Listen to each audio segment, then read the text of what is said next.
Hello, everyone. Um, just going to check my audio levels as I usually do. Looks good. And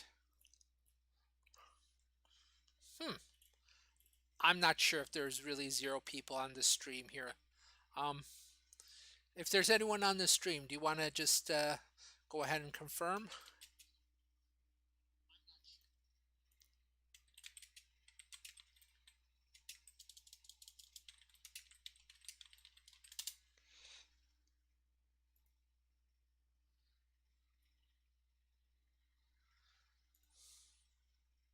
Oh, okay. You know what?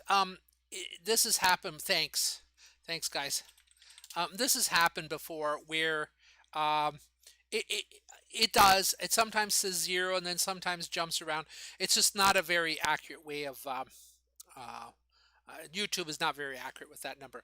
So anyhow, well let's begin. And thanks for the feedback. I'm never sure what's going on, but all right. So today I'm going to do two problems in energy, and one of them is going to be the usual type of problems like I've done roller coasters, but cars going up and downhill with springs and so on. And then I'm also going to do a problem on simple harmonic motion.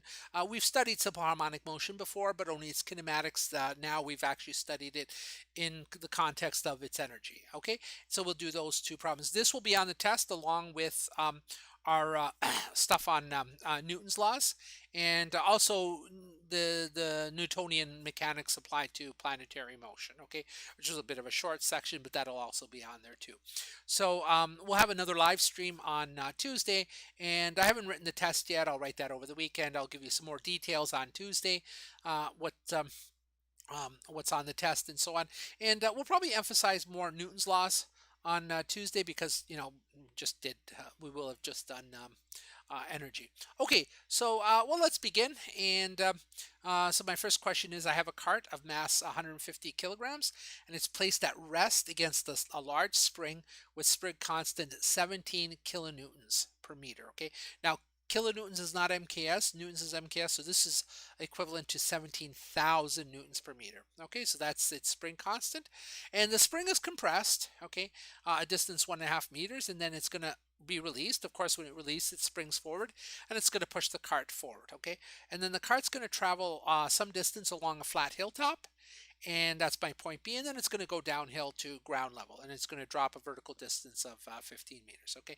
Now, diagrams are not that critical in these problems. You could almost do them like without a diagram, but unless if you're a little bit shaky, I don't recommend that. And so let's start off by drawing a diagram so we got an idea of like what's at point A, point B, and point C. And what you're really trying to identify with these diagrams is what kind of energy do you have at every point. Now, energy is conserved, which means that, like my first question here says, what's the total energy at points A, B, and C? Without friction, it's the same at all of them, but it's going to slosh back and forth between kinetic and potential energies and so on. And so that's really what you need the diagrams for, is to say, oh, the energy is all kinetic here, or it's partially kinetic, partially potential there, and so on. Okay, so let's start off by drawing a diagram. And we have the cars at the top of a flat hill like this, and then that hill drops by 15 meters like that. Okay, so this height here is 15 meters like that. That's the vertical drop that it's going to go down. All right, like that. And at the top here, there's a spring, so I guess there's a wall here, and here's my compressed spring like that, and it's pushing up against a car like that. It's a terrible diagram, but I think you got the idea. Okay, and of course the spring is going to spring like that. It's going to fire the car forward, and the car will go along the top of the hill here and then downhill. Okay, and there's 3 points that I refer to. One is this point right here. This is point A. This is when the spring is compressed. The car is not moving yet. Here's point B. The spring has sprung. It's pushed the car forward, but the car hasn't gone downhill yet. And then finally, this is going to be our point C. The car has actually gone downhill, and we're going to look at each one of them. Okay, so so there's our diagram. Let's switch back here. Switch back. Okay, so let's start off and see what questions I ask. Okay, and I guess I should read one more thing. I said to start, assume there's no friction. Okay, so when there's friction, energy gets converted into heat. Okay, and we don't know all the details of that process. That's next semester. We'll talk about the conversion from the production of heat because of friction. Okay, but for now, what we need to know is that if there's no friction, no energy is going to be lost, and the energy will be conserved all the way along the path. Okay, and the other thing is that we have to take H equals 0 at ground level. All right, and maybe I should show you that on the diagram before I jump in here. I got to tell you where H equals 0 is, because when you go to calculate the gravitational potential energy, you use this formula here, mgh. Okay, now it wouldn't change the end results, but like on our tests, we want to make sure that we're all getting the same energies. You could choose H equals 0 up there, okay, in which case you would get a different answer, because your H's would be different than if you choose H equals 0 downhill here. Okay, and so I got to tell you that in these problems so that we make sure that we're all getting the same energies. Again, they're kind of like the kinematic problems, where if you choose the origin in a different place, you'll get a different number, but the answer will still be correct. So that's what's going on here. So H is equal to 0 is going to be chosen at ground level like that. Okay, and there's no friction along the path for now. I'll add friction a little later. Okay, so what is the total energy at points A, B, and C? So if you can calculate the energy at any of those points, you've got the energy at all of those points, because that's what conservation of energy means.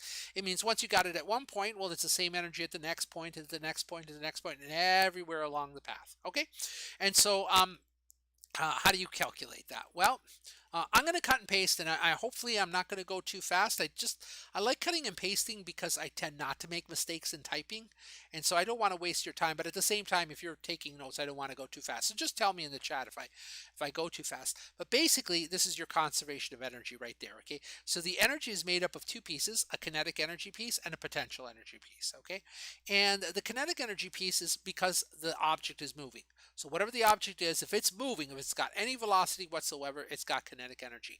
Later in the course, our last topic is going to be rotational motion, and even there, even if the thing isn't moving like left to right, even if it's just rotating in place, it's moving, and if it's moving, it's got kinetic energy. There, it'll be called rotational kinetic energy. I'm getting a little bit ahead, but just to say that if it's moving, it's got kinetic energy. Okay, potential energy is the other part of it, and potential energy is basically energy just because of the way things are configured. Okay, so it doesn't have to be motion, but like if I lift something up high, it's got potential energy because if I let go, it's going to drop, and then that energy will become work. Okay, so the configuration is just like its height, like how high is it. If it's down low, it doesn't have as much potential energy as if it's up high. Okay, so or a spring, the more you compress the spring, the more energy you've stored into it. Okay, again, the spring might not be moving, it's just sort of sitting there, and the energy is loaded inside that spring, but that's potential. Okay, can become, it's potentially kinetic, but it isn't yet. Okay, so there's two pieces, there's a kinetic and a potential energy. The kinetic, there's only one way to calculate that, that's 1/2 mv squared. The potential, you can draw potential energy from different sources. Now I've only taught you two sources, and that's gravitational potential energy because of how high you are above ground level, and the other one is spring potential energy. Okay, and so those are the only two right now that we have to worry about. Next semester there'll be others. There'll be like electrical potential energy. Okay, and so yeah, the energy is a combination of kinetic and potential, but the potential can be broken up into several contributions. In this case, we have a potential energy due to gravity and a potential energy due to the spring. Okay, putting that all together, we get this expression. Okay, we can use this expression throughout the entire problem. All right, we have the kinetic energy piece, 1/2 mv squared, and we have two contributions to potential energy. One of them is mgh, and that's gravity. Okay, and the other one is 1/2 kx squared, and that is the spring. All right, so there they are. There are the two.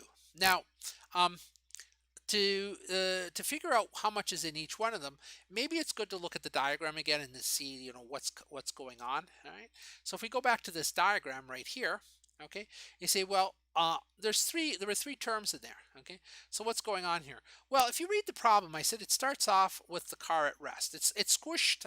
The car is squished up against the spring, but it starts at rest. And as soon as you're at rest, what does that mean about the kinetic energy? The kinetic energy is zero. Okay, so that was easy. All right. But then you say, well, what about the potential energy? Well, there's two contributions. There's a contribution from the spring, because initially the spring is compressed, but there's also a contribution because the car is 50 meters above ground level. Okay, if it were like on a spring compressed at ground level, then you wouldn't have the gravity, you'd have only the spring. But because the spring is compressed and the car is above ground level, you actually have both contributions to the potential energy, both gravitational and spring. Okay, so let me get rid of those. And so over here, neither of these terms are zero. That's not zero, and that's not zero. Okay, the kinetic energy is, though, because V is zero. Okay, so the kinetic energy, that's zero right there. All right, the potential energy due to gravity, mgh, well, m, if you read the problem again, I said the mass is 150 kilograms. Okay, and so m is 150. The g, well, g is 9.8, but we always round it off to 10 for simplicity. Okay, so g is 10, and h is 15. Okay, because I tell you that it's 15 meters above ground level. All right, so that takes care of the mgh part. What about the spring? Well, the spring, it's a half. The spring constant, you can read here, it's 17 kilonewtons, but kilo is 1,000. Okay, and so it's actually 17,000 newtons. And x, I tell you that it's compressed by 1.5 meters, and so x is 1.5 squared. Okay, and so there's the kinetic energy. So you're going to see me using kilonewtons a lot, and especially kilojoules a lot. And the reason for that is because the joule is not that big. Okay, and especially if you're in like one of the human sciences like ESS or PT or something like that, you know that in the US we measure food energy in calories. Okay, and there's a chemical reason for that, and I won't go into that. But in Canada and in Europe, they actually measure food energy in kilojoules. Okay, and that's because a joule is too small, and so I don't know what a chocolate bar is, but chocolate bar is like a few hundred kilojoules of energy. Okay, here we would say a chocolate bar is a few hundred calories, and in Europe they say it's a few hundred kilojoules. And so it's important to understand, and get your mind around kilojoules, but the MKS unit is joules. Okay, and for newtons, of course, it's not kilonewtons. I mean, for force, it's not kilonewtons, it's newtons. Okay, and so here we have to change the 17 kilonewtons per meter to 17,000 newtons per meter. Okay, well, working that out, it turns out that the one potential energy is 22,000 and some change, and the other one is 19,000 and some change, and so that gives us a total energy of 41,625 joules, or 41.625 kilojoules. Okay, and now the question says, well, is that the energy at A, is that the energy at B, and is that the energy at C? And the answer is yes, it's the energy at all of them. Okay, and that's kind of the point of the conservation of energy. It's not going to be in any one of them. It's not going to be different in any at any one of those points. Okay, it's not going to be different at any one of those points. All right, great. So let's go on to answer question B. So question B says, what's the velocity at point B? Okay, and at this point, you have to go back to the diagram, or at least rethink in your mind, what happened to the energy. So the way I like to think of this is like energy, it's like you could have like see how we have three terms here: kinetic energy, potential energy, gravity, potential energy, spring. Think of this as like three glasses, and you've only got so much water, and you're going to slosh the water back and forth between the three glasses. Okay, now how much water is in any one glass might change, but the total amount of water stays the same. That's a conservation law. Okay, and so to answer question B here, you have to say, well, what happened to that energy? Where did it go? Okay, so let's go back to the diagram, and that's what the diagram is really for. It's like, where did the energy go? How did it transform? Like, did it transform from kinetic to potential, potential to kinetic, or what happened there? Okay, so let's take a look here. If you look at the diagram, you can see that here, the get the red here, the energy was both gravity and spring.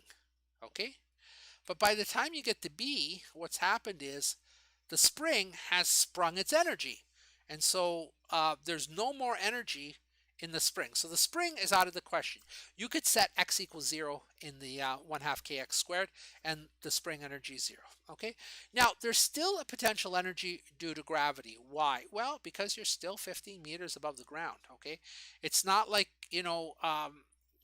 just because some potential energy became kinetic, that all the potential energy went away. No, it's still 50 meters above the ground, so there's still a gravitational potential energy. Okay, but the velocity is no longer 0. Okay, the velocity is, I don't know what the number is, that's what we're going to calculate. It's no longer 0, and so there is a kinetic energy. Okay, and so once again, the energy went from the potential energy in the spring into kinetic energy into the in the motion of the car, but there's still a potential energy due to gravity because it's still on the top of the hill.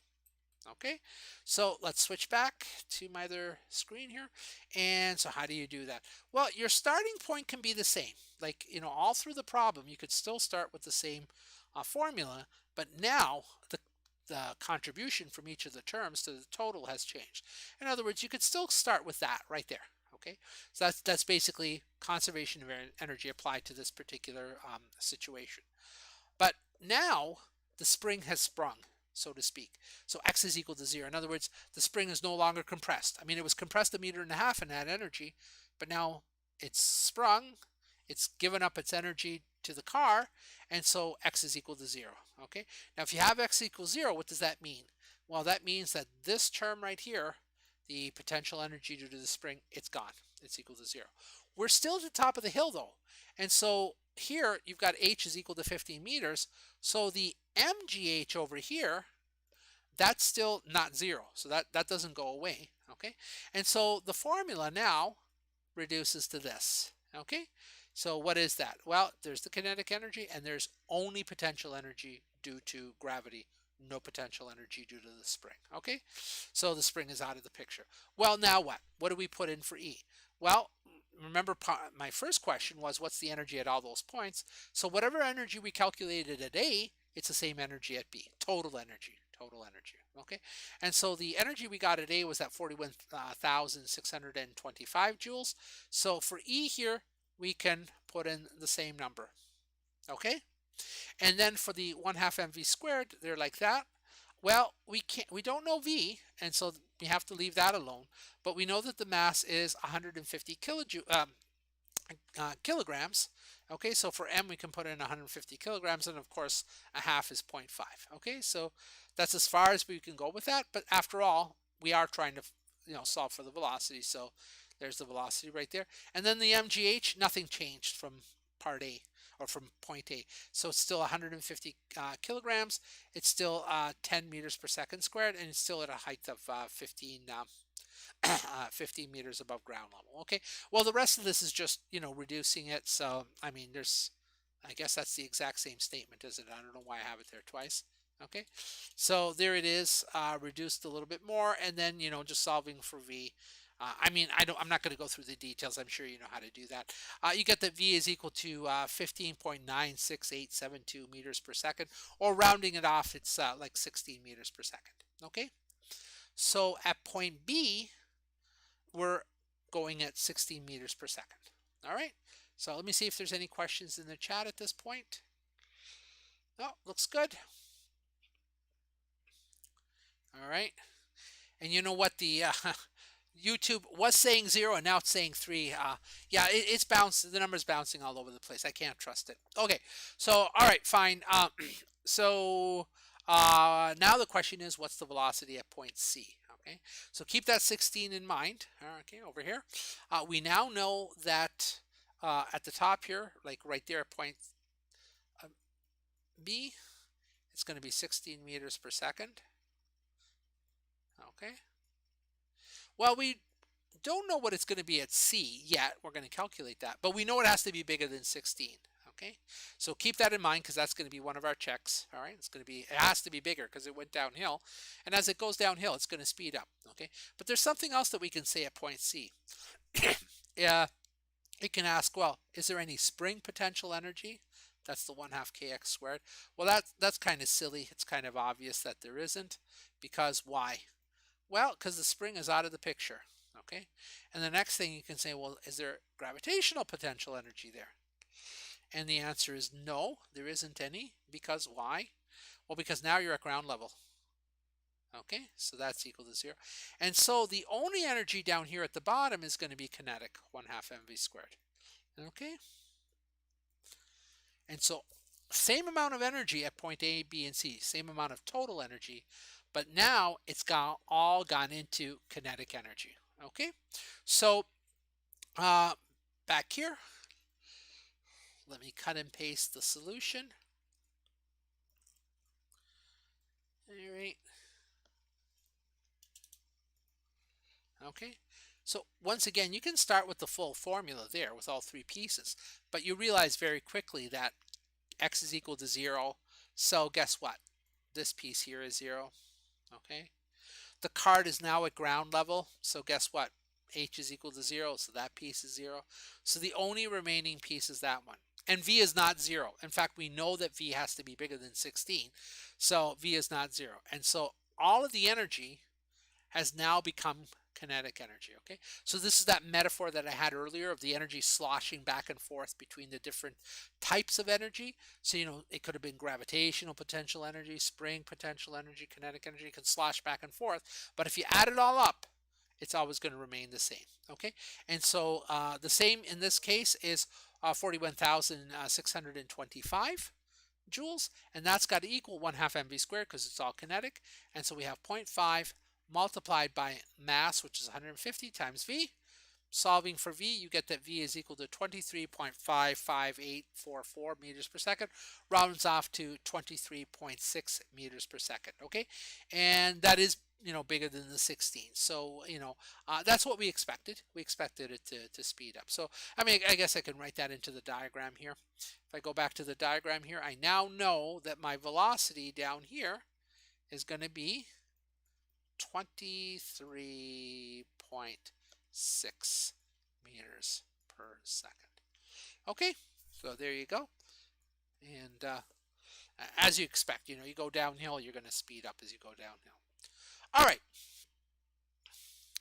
So so far, that's it for what I could ask regarding no friction. But what if there is friction? Okay, so what if there were friction in this problem, well then you expect that the energy decreases. The energy is going to be lower at point C than it is going to be at point A. Okay. Now, 1 minute I'm saying energy is conserved, and the next I'm not. It's not really that the energy is being lost, although sometimes we use that term, and it's not just me. You'll read that in other textbooks too. Okay, so let me show you what's going on. It's not that the energy is lost. It's what's happening is that all along this path here, there's friction. So there's friction all the way along this path here. And what friction does is it converts energy from the energy that you've learned so far into a new kind of energy that we'll study next semester. Okay, and so it converts the energy into heat. And you go, well, how do I deal with that? Well, okay, that's why we're going to wait till next semester. So when we say the word lost, the energy is lost to heat or something like that, put that in quotes, because it turns out that if you measure the amount of heat that's generated, it's exactly equal to the amount of energy that's lost. And so heat is in fact a kind of energy. Okay, but we'll get to that. All right, but still, when you go to measure the energy here, the way we've been doing it so far, you measure the energy here. We can call this energy initial here, and you go to measure the energy here at point C, and you say the energy final. If there's no friction, they have to be equal because energy is conserved. If there is friction, it turns out that the final energy is going to be less than the initial energy because some of it went into heat. Okay, so let's see how I ask that question, and we'll answer it. All right, so assume now there is friction. If the cart is found to have half the velocity you expected at point C, how much energy was lost to friction? Okay, so you can imagine that you're doing this experiment, and what you're doing is you're at the bottom of the hill, and you're going to measure how fast the cart is going at the bottom of the hill. And you did our calculation that we just did right now. You calculated, and you go, we expect the cart to be going at 23.6 meters per second by the time you get to the bottom of the hill. And you go to measure it, and you don't get 26.3, you get half of that. And then you ask the question, how much energy was lost? Okay, so let's do that. And let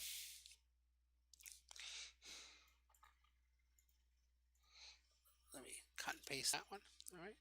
So first, what's half? Well, that's pretty easy. If it's 20, if you expected 23.6, well, half of 23.6 is 11.8. I'm actually going to keep some extra digits here like that. Okay. Now, I know that we usually round off to 3, but if you round off halfway through a problem, you wind up, building up your errors. So, on a test or something like that, you're going to see the numbers rounded off to 3 significant figures. But, for me to plug into the next step, I'm going to keep all those digits, okay, although they're not always that significant. All right, so half of the 23.6, and it's actually really half of the 23.55844, is this 11.77922.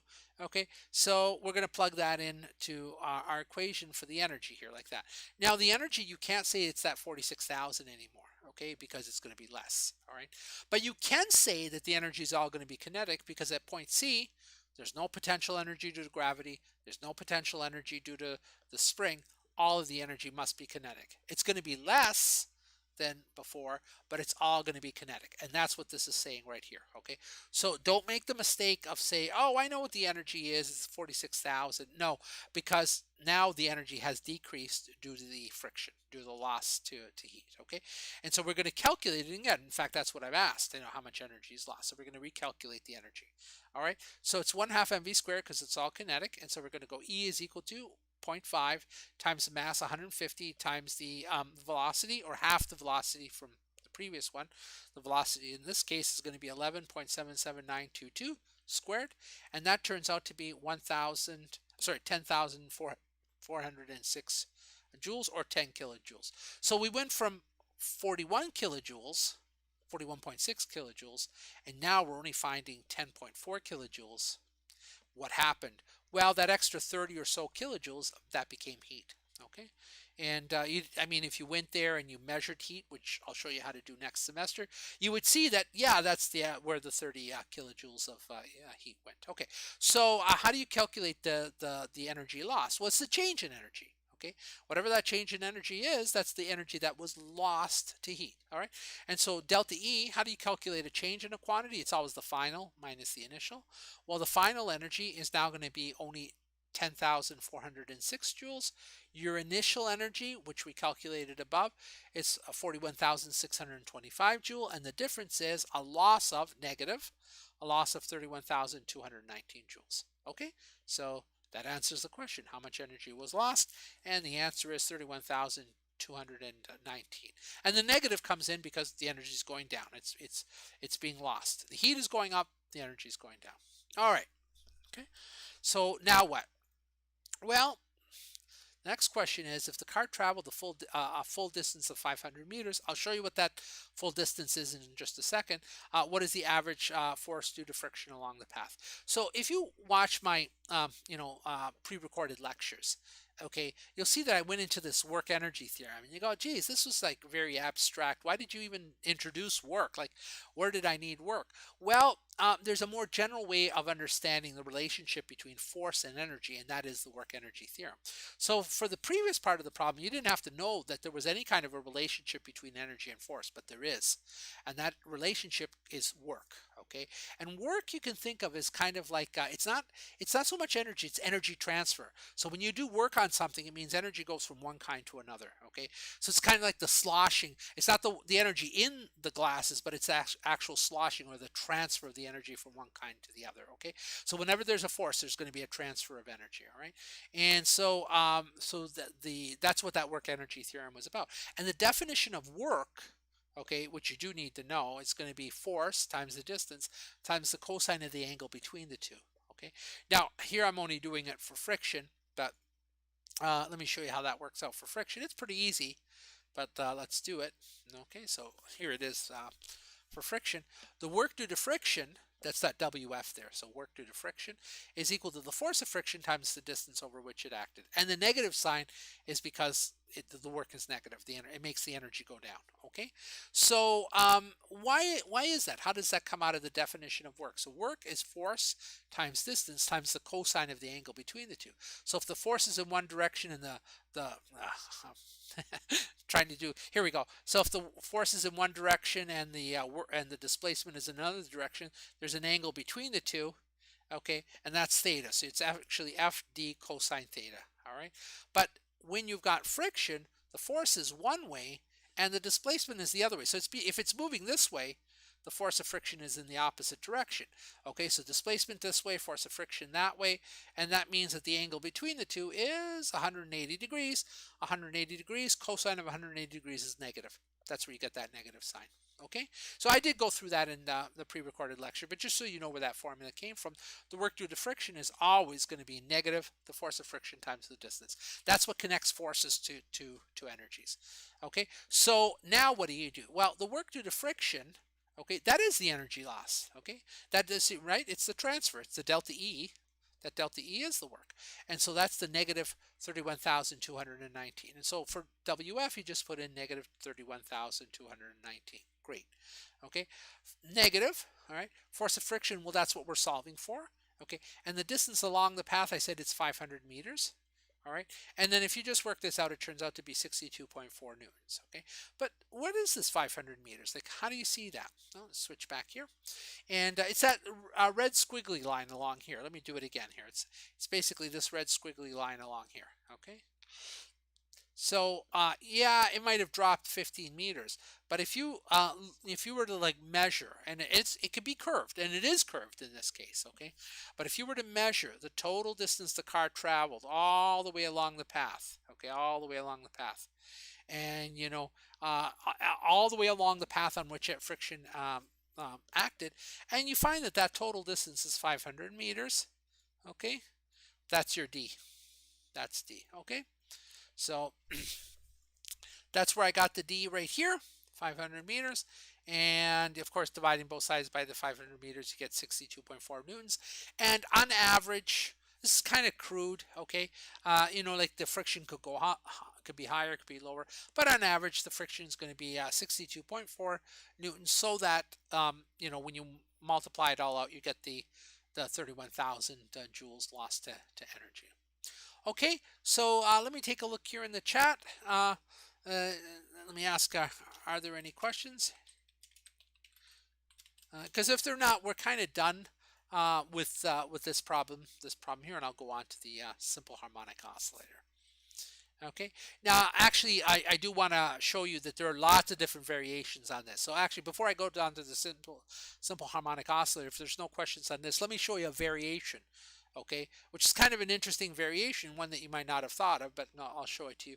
And I think during the pre-recorded lectures I came up with some variations too. But basically, all the variations are variations on like how does the energy get transferred between kinetic and because you only know two types of potential energies, gravitational or spring potential energy. Okay, so here's another little problem. I actually won't solve it for you.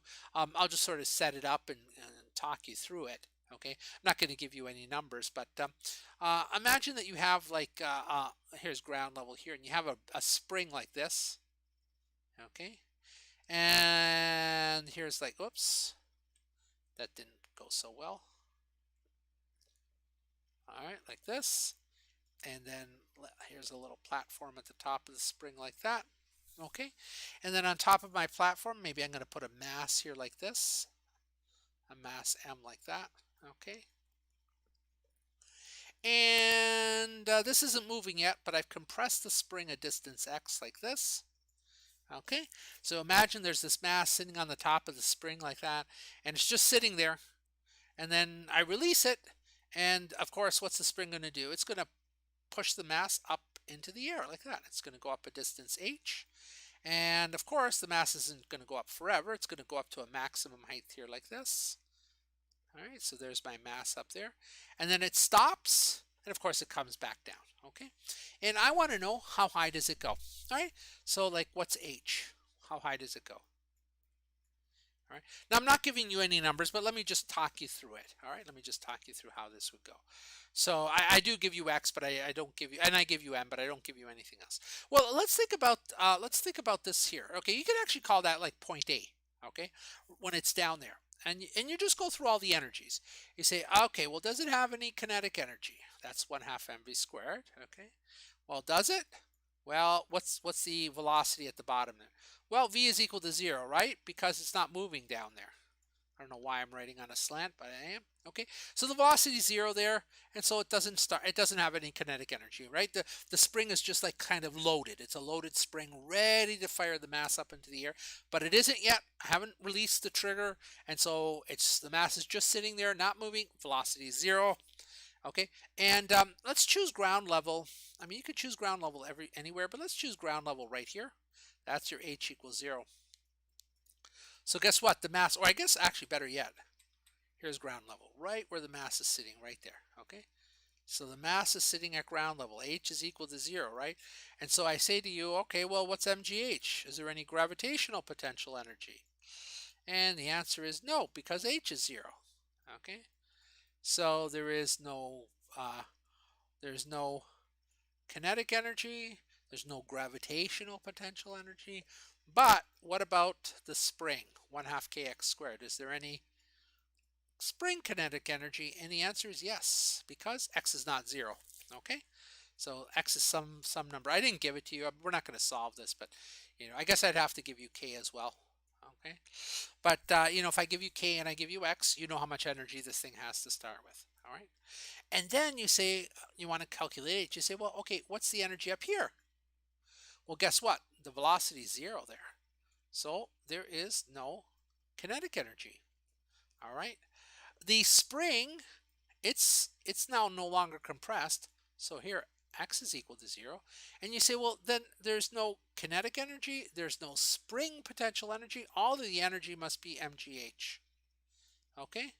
Isn't that cool? So all the energy up here is mgh, and all the energy down here is 1/2 kx squared. And so guess what? By just equating the two, right, because the energy is the same at the top and at the bottom, you can solve the problem. Okay.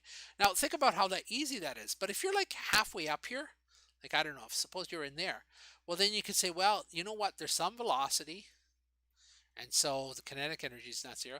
Well, it's not at its maximum height, but there's some height. Okay, so the gravitational potential energy is not 0, and maybe even the spring hasn't fully decompressed yet. You're like halfway through the spring decompressing, and so maybe even the spring has some potential energy in it. And so you're in a potential situation halfway between these two endpoints of the energy being in all three of them, partially kinetic, partially gravitational, partially spring potential energy. And that's a very complicated situation. I mean, you wouldn't be able to solve anything here unless I gave you a lot more information. But if all you want to know is like how high it goes, then at the top, it's all gravitational potential energy, and initially it's all spring potential energy. And you can see how this problem that could be a total nightmare if you try to do it using Newton's laws suddenly becomes very easy, because all you have to do is equate the energy at the beginning and the energy at the end without any concern about the complicated details of the dynamics in between. Okay, so this is just another example. I'm trying to show you that there's lots of variations on these problems where basically, it's kinetic energy, it's gravitational potential energy, and it's spring potential energy. Okay, and you say, well, I'm going to get confused. No, just think it through carefully. Just at each point, you say, do I know the kinetic energy? Do I know the gravitational potential energy? Do I know the spring potential energy? And of course, at some point, I'm going to have to give you enough information that you can calculate the total energy. And at some other point, I'm going to give you almost all the information, but missing one thing. And since the energy is conserved, you can solve for that one thing. Okay, so I hope that helps in how to think about these problems. And let me see here if there's any questions in the chat. Okay, doesn't look like there are. All right, well then, you know what? Let's go back and finish our last problem. Okay, so our last problem is a harmonic oscillator problem. And, I introduced harmonic oscillators with kinematics. And so there, all we could do was talk about kinematic quantities like maximum velocity, maximum acceleration, I guess the period and the amplitude. Okay. But now, I mean, we can ask a few more questions. We can do more things with it because we now know about energy. Okay. And we also know that there's a relationship between oscillators and spring constants. Okay. So that's something that you didn't know about before. But you see, even my question here, I just give this, generic term. I just say an oscillator. If you ask me, like, what is an oscillator? Show me oscillators in the real world. It's hard to do because they're everywhere. Okay, so like the little tiny little fibers in your ear, okay, in the inner ear that vibrate back and forth. That's how you can hear me now, or how you can hear anything. Those little fibers, they vibrate back and forth as sound passes by them. The sound causes them to oscillate. That's an example of oscillation, okay?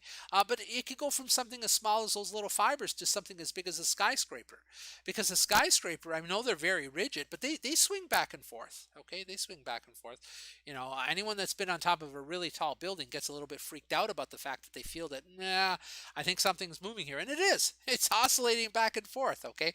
Just let's hope that the engineers knew what they were doing, and it's not going to break, but, they're oscillating back and forth. And so even that's oscillating. And so you say, well, where's the spring? If you looked at the little cilia in your ear, those little fibers, you're not going to see a spring, like a coiled spring moving them back and forth. And if you look at a skyscraper, you don't see a spring there. So where's that spring? So the spring is just it's just a measure of the stiffness or the rigidity of the object. Okay, so even though you don't physically see a spring, the spring is the rigidity of that fiber. So you've got that fiber, like in your ear. Okay, so there's a certain rigidity to that sort of like this, I guess. There's a certain rigidity to that fiber. Okay, the more rigid it is, the bigger the spring constant is. Okay, so that's one of the things that's new.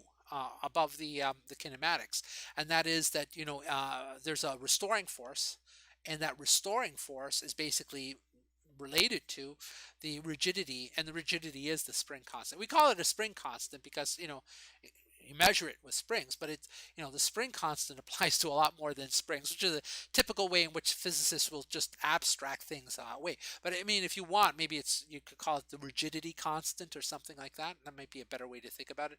It's just a measure of how rigid that object is, and if it were infinitely rigid, it wouldn't oscillate. That's kind of the point. Okay, so there it is. All right, so we've got this oscillator. All right, and it's got a mass of 150 grams. All right, we've got to convert that to kilograms, and it has a period of motion of 0.37 seconds. And so a period means if it starts at one point here, like say at an endpoint, and it travels to the other endpoint and back again, so it comes to the same point, back to the same point in the cycle. That full cycle, the time for that full cycle, that's a period, 0.37 seconds. Okay, and then I give you some more information. It turns out that when it is 2.5 centimeters from the origin is equilibrium. So you know the oscillator, remember this from your kinematics, it oscillates the same amount of distance on both sides. Okay, so when it is at some point here 2.5 centimeters from the origin, okay, it's found to be traveling at zero point 0.5 meters per second. Okay, so I don't tell you the velocity, the maximum velocity, I don't tell you the amplitude, I just tell you somewhere in the cycle when it's 2.5 centimeters from equilibrium, then it is traveling at zero point 0.5 meters per second. Okay, so that's going to be enough to answer all questions about this.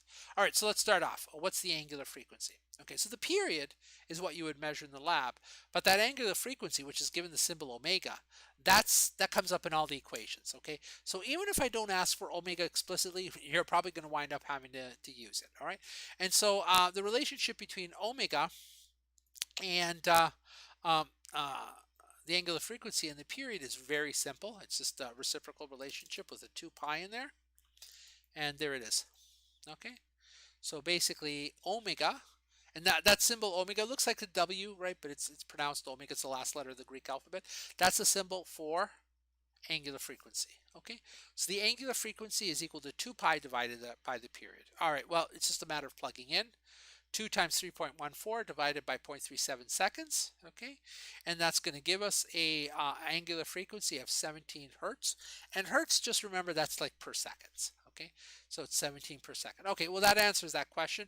And it's trivial, I know, but like I said, it's kind of leading on to the other questions, because you're going to need omega in the next one. See, this is one way you can make a physics problem hard.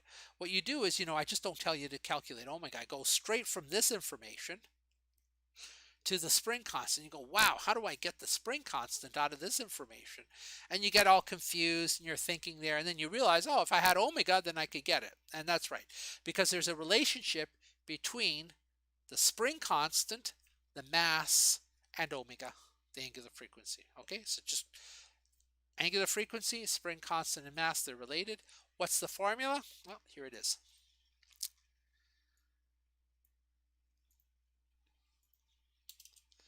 Okay, so there's the formula. That's probably the way you'll have it more memorized or written down on a sheet or something. Okay, but we don't want to solve for omega. We know omega. We want to solve for k. Okay, so k is right in there, and so you say, well, how do I isolate k? Well, the first thing, this, by the way, if you wonder what that is, that just implies it's a math symbol, but it just means I'm going to rearrange. I'm going to take this one, I'm going to rearrange it, okay, and I guess I don't need them in there. It's kind of obvious. But if I square both sides here, okay, I get omega squared is equal to, the square root goes away, k over m. Okay, so omega squared is equal to k over m. And I want to solve for k, so I'm going to multiply both sides by m, and so I get that k is equal to m omega squared, like that. Okay, and m, I tell you up here, is 150 grams, but we have to convert to kilograms, so it's 0.15 kilograms. There it is, 0.15 kilograms, multiplied by omega squared, and we have omega from the previous problem. Okay, so 17 squared, and that gives us 43.35 newtons per meter. Okay, so there it is. There's the spring constant. Okay, it's a measure of however stiff whatever is that's oscillating here. It's a measure of how stiff that is. Okay, so newtons per meter, I mean, the bigger k is, the stiffer it is, the more rigid it is. Okay, because the more force it takes to displace it by some unit of distance. All right. Okay, so if we're good with that, now that we have k, what's the total energy of the system? So here, this oscillator, let's think about its dynamics. It's oscillating back and forth. Okay, when it gets to the endpoints, it stops. Okay, so you remember that? Because it's moving one way and then it stops and then it moves the other way. Okay, so at the moment it turns around, it's just like when you throw something up into the air. At the moment it stops up there, the velocity is zero. So if the velocity is zero at the endpoints, the energy at the endpoints is all potential. It's all potential energy at the endpoints. When it goes into the middle, well then the displacement from equilibrium, that's your x is zero. But if there's no displacement, then the potential energy due to the spring is zero. Okay, so remember, they think about the oscillator as being driven by a spring. If the spring hasn't been stretched at all, then there's no potential energy in that spring. Okay, and so in the middle, the energy is all kinetic. So the energy is all potential out here, it's all kinetic in here, it's all potential there, it's all kinetic here, it's all potential there, and so on back and forth. Okay, the total energy is always the same. So I forget what we get here, but say it's 10 joules. It isn't, I mean, it's going to be some other number here, but just pretend it's 10 joules. It's 10 joules out there when it's all potential.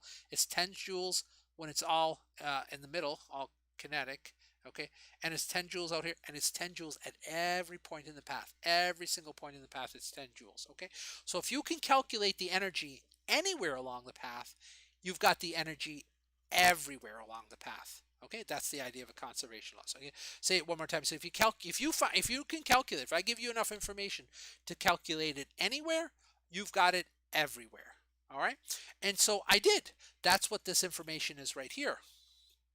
Okay, I'm telling you, well, you need other things too, but I'm telling you how far it is and how fast it's going.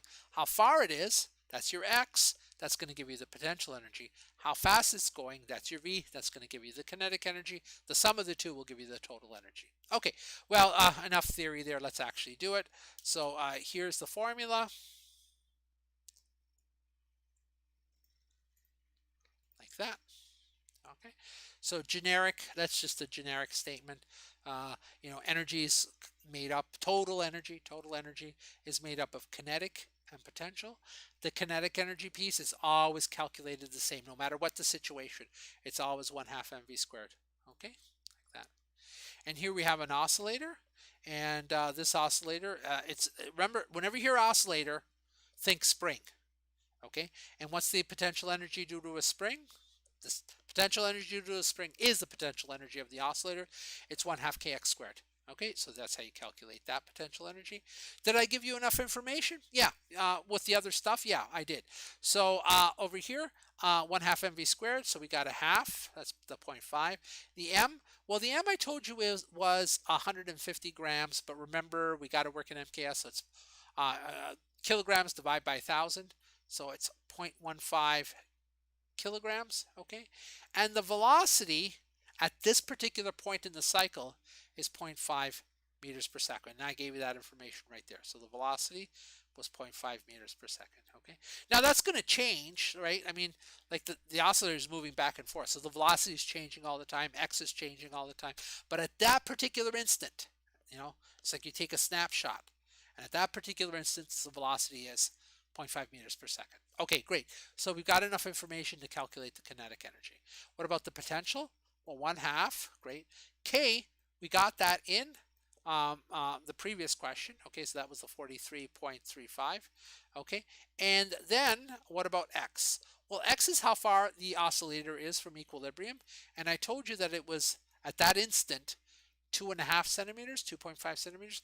Centimeters is not MKS, so convert it to meters. That is divided by 100. It's 0.025 meters. Okay, so down here, that number is going to be 0.025 meters squared because it's x squared. Okay, and so next line I just do, here's the energy due to kinetic, and this is the energy due to potential. The sum of the two is that small number, but that's the energy. It's 0.0323 joules. Okay? Everyone good? Sorry, the mailman just delivered something, and you're going to hear my dog barking. All right. So great. Let's continue here. So we got that energy. By the way, just to show you how how I'm walking you through this made this easier. If you take a look here, first you had to get omega, and then from omega you could get K, and then only once you had K did you have enough information to calculate the total energy. If I just gave you this information to start with and said to you, what's the total energy, you might have found it pretty hard to do that. Okay, so I tend not to do that, but I did give you a clue. Omega is always the critical thing, so always go for omega right away. Okay, so there you go. All right, let's continue here with part D. Part D asks for the amplitude. And you say, well, how do I do that? Well, remember what I said earlier. If you've got the energy anywhere, you've got it everywhere. So at the endpoints, the energy is all potential, right? Because it stops. The velocity is 0 there. So it's all potential. And so at the end point, that's when you have the amplitude. That's when x is equal to the amplitude. And so here's the equation there. Okay. Like that. Let me get rid of that little symbol there. Okay, so there's the equation. And you say, well, wait, what's that A? That A is X. Okay, so remember the potential energy is that. But when you get to the endpoints, X is equal to A because that is the definition of amplitude. Amplitude is whatever X is at the furthest possible point. That is, another way to think about it, the amplitude is whatever x is when v is equal to 0, because v is equal to 0 at the endpoints, okay? And so, well, write it like that, or, probably do it the way everyone else does, and it's just that the energy is equal to 1/2 k times the amplitude squared, so 1/2 k a squared, okay? So now it's just a matter of solving for it, plugging in the numbers and solving for it. I personally like rearranging the symbols first and then plugging it in at the end. You could do it whatever way you want, as long as you do it right. So here, what we're solving for is a, and so I'm going to isolate a. So the first thing I do is multiply both sides by a half. Or here, you know what? Let me do it for you in steps. I mean, it's not that big a deal. Okay, so here I have 1/2 mv squared. Sorry, 1/2 ka squared. So I multiply both sides by 2. Okay, and then divide both sides by x, like this. By k, sorry. Okay, and then take the square root of both sides, and so I get the square root of 2e over k. That's going to equal to a. Plugging in the numbers, and that gives me 0.0386 meters, and that's that's in meters, and so converting it to centimeters, it's 3.86 centimeters. Okay, so the next question is this, does the answer make sense? Okay, and it does. It has to be bigger than 2.5 centimeters. Okay, you say, well, how do you know that the answer has to be bigger than 2.5 centimeters? Well, remember, the oscillator is oscillating back and forth like this. It's oscillating back and forth. If when it's at 2.5 centimeters, it's traveling with 0.5 meter per second, you know that it's got to go past the 2.5 centimeter mark. Okay, now it doesn't matter which way the velocity is, because it's going to pass that point once going in and then again going out. Both times it's going to have the same velocity because it's symmetrical. So if you're at the 2.5 centimeter point and you're still moving outwards because you have some velocity, 0.5 meter per second, you know that you're going to go past the 2.5 centimeter point. Okay, so say that one more time just in case you didn't get it. It's oscillating back and forth like this. You get to the 2.5 centimeter point, but it's still moving. Well, if it's still moving, it's going to go past 2.5 centimeters. And so this answer here has to be bigger than 2.5 centimeters. If you got a number less, you would know that you made a mistake. Okay, so it's a little bit of a check. It's a little bit of a check. Okay, so good so far? What's next? All right, so the next one is, what's the maximum velocity? Where does that happen? That happens in the middle at equilibrium. When it gets to equilibrium, x is equal to 0. There's no potential energy there. Okay, because x is equal to 0, the spring isn't stretched at all. Okay, and so x is equal to 0, so the velocity is maximum. It's all kinetic energy. And so it's the same kind of formula as this one, but now instead of x, all potential, it's all kinetic. And here it is. All right.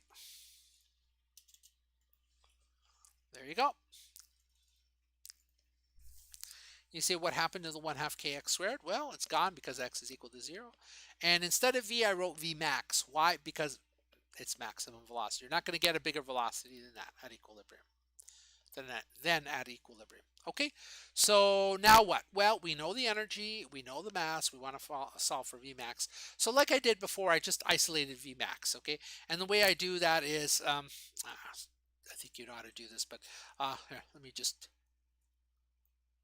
why not? We have time. So first multiply both sides by 2, and you get that, okay? So I just took this and multiplied both sides. Then divide both sides by m, and you get that, right? Because the mass will cancel out on that side. And then take the square root of both sides, and well, then you get this. Okay, basically you get the square root of v max squared is just v max, and the square root of 2e over m is the square root of 2e over m. Okay, and then plugging in the numbers, I get a velocity of 0.7174 meters per second. Okay, and you ask yourself, does that make sense? Well, let's go back to the way we were thinking a minute ago. This thing is going back and forth, back and forth. When you're at the 2.5 meter mark, okay, you could be moving out at half a meter per second, but you could be moving in at half a meter per second, right? Because it passes the 2.5 meter. I said 2.5 centimeter point. Sorry, it passes the 2.5 centimeter point twice. Once on the way out, and once on the way back. Both times it has the same velocity, just the direction's been flipped. Okay, so on the way out, it's moving at when it passes the 2.5 centimeter point, it's moving at half a centimeter, stops, turns around, comes back, and then on the way in, it's traveling at half a centimeter per second, half a meter per second. Well, as it moves towards the center, it's only going to speed up. It's only going to speed up. It's only going to speed up. And so whatever number you get here has to be bigger than zero point 0.5 meters per second. Okay, does that make sense? So think about that. If out here it's traveling at half a meter per second, then in here it's going to be traveling faster than half a meter per second, and 0.7 is bigger than 0.5. So there it is. It's sped up as it moved inwards. Okay, so again, you should think this way because that will show you if you've made a mistake. Okay, and also, like my tests are multiple choice. At least two or three of the answers you could dismiss right offhand. Okay, so if I had like if this were multiple choice, one of the answer would have been like 0.32 meters per second. You go, well, no, that can't be it. It's got to be bigger than 0.5. And so that immediately, discounts that one. Okay, don't count on that. Okay, I mean, I'm going to make them a little bit harder than that, where you actually have to do the calculations. But that's the way you can reason through these problems and have have a greater chance that you don't make a mistake. Have a greater chance you don't make a mistake. Okay, so the last question is how far from equilibrium is the oscillator when the velocity is 0.6 meters per second? And you say, well, how do I even approach that? Once again, if you have the energy anywhere, you have the energy everywhere. So we're going to use conservation of energy because that's going to constrain the value of x. So when you ask the question, how far from equilibrium or how far from the origin, what you're really asking for is x there. Okay, so you're saying, well, what's x equal to? All right, well, start with the equation. Start with the equation that we've been using throughout here. That is for an oscillator, this one here. The energy is a combination of kinetic and potential, okay? And you say, well, what do I know here? Do I know the energy? You do, because like I said, it doesn't matter where you calculated it, it's applicable here. Okay, it's the same value there. So you know that energy there is basically the energy you found, where did you find it? Right up here, okay? In question C, so 0.0323. And so there it is right there, okay? And that's got to equal the kinetic and the potential. The kinetic is a half. There's the 0.5. Okay. M is 0.15 kilograms. And V, well, I told you V is 0.6. Okay, so it's 0.6 squared. Okay, so there you go. You've got enough information to calculate 1/2 mv squared. And then 1/2 K, K we found above was 43.35. And X, well, X is what we want to solve for. So when you say how far from equilibrium, you want to solve for X, and guess what? X is the only unknown there. Okay, so the rest of this is just, solving for X. Okay, and so I don't know if I want to go through the details here. I mean, basically, it just turns out that X is equal to 1.564 centimeters. Okay. And once again, you might ask, does that make sense? Does that make sense?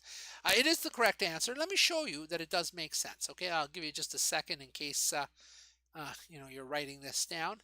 But I'll come back to it in a second. Let me just show you, draw a diagram, and show you, the values at the different points in the cycle. And I think you'll see that, yeah, this has to be less than 2.5. Okay, so I'm switching to this, and let me create another whiteboard like this, and let me draw the oscillator, like a path of the oscillator. So here's the oscillator, it goes this way, and then it turns around, it goes that way, and it comes back like that. So it's going like this, and then it's coming around like that. Okay, and then let's do this in blue. This line here, there's your equilibrium. Whoops, that's not in the middle, is it? That's a little bit better, close enough. That's your x equals 0. Okay, over here, what's that? That's going to be your x is equal to a. Okay, and what's this? Well, let's make this point here, your x is equal to, the one that I gave you to start with, 2.5, like that, centimeters, and your velocity of 0.5 meters per second, okay? So there we go. All right. Now, um, when you're out here, let me do this in red. This is where the velocity is 0. Well, if the velocity is 0.5 here, you've got to, it hasn't stopped, right? If the velocity is 0.5 here, it hasn't stopped, so it's got to go out further. And so, yeah, it's not surprising that for this number here, you get, I don't know, what did we get? We got 0.386, sorry, 3.86. So over here, this is going to be 3.86 centimeters, right? So at 2.5, you're still moving, then you're slowing down, slowing down, slowing down, and eventually you stop. Okay, and now what about in the middle here? In the middle here, we found that V was equal to 0.7174, I think. Let me take a look here. Meters per second. Let me just take a quick look at our answers. 7174. 717. Yeah, good. Okay, so there's the velocity in the middle there. And then what I said in my last question is, how fast is it going, or how far is it from equilibrium when it's traveling at a velocity of 0.6? Well, take a look here. You're 0 there. From there to there, you speed up to 0.5, and then from there to there, you speed up to 0.717. So you can see that as you start from the end here, and you move in, you move in, you move in, you're speeding up, okay? And so you are at 0.6 meters per second. You have to be somewhere between the 0.5 and the 0.7. You're somewhere like that, okay? You're somewhere like that. And so if you ask me what's x, I mean, just from this analysis, I can't tell you what x is, but I know that it has to be less than 2.5. It's got to be closer than 2.5 centimeters, okay? And of course, it's got to be bigger than 0. And the answer that we got was, what was the answer we got? We got 1.564. So we got 1. So right here, I'm running out of room. Right here, I got an x's of 1.564 centimeters. And that's exactly what you expect. Okay? And so, just thinking about it this way, it helps. It may not actually get you to the answer, but at least will eliminate any errors. All right. So, well, that's it. If you don't have any questions about this, then we're done. But I'm gonna let me switch back to my other screen and wait a few minutes to see if any of you have questions. I'm gonna ask any questions on this. Any requests? All right. If you're good, then we're done. Okay, so it's a bit of a short class, but I did cover an example of each type of problem. Okay, so next Tuesday we'll have another live stream, and instead of a pre-recorded, and that'll be in anticipation of the test. And for that one, I will do some Newton's law and some Kepler style problems. There's only really one Kepler problem, or a couple of small Kepler problems, and then I'll do maybe some more of these, okay? But I want to emphasize the Newtonian because, that was a little bit further into the past, and you might have forgotten how to do those problems, okay? So I'm not seeing anything in the chat, and so, you know what, guys? I think we're done then, and, have a good rest of the day, although it looks like it stopped raining, which is a little bit better. All right, bye-bye.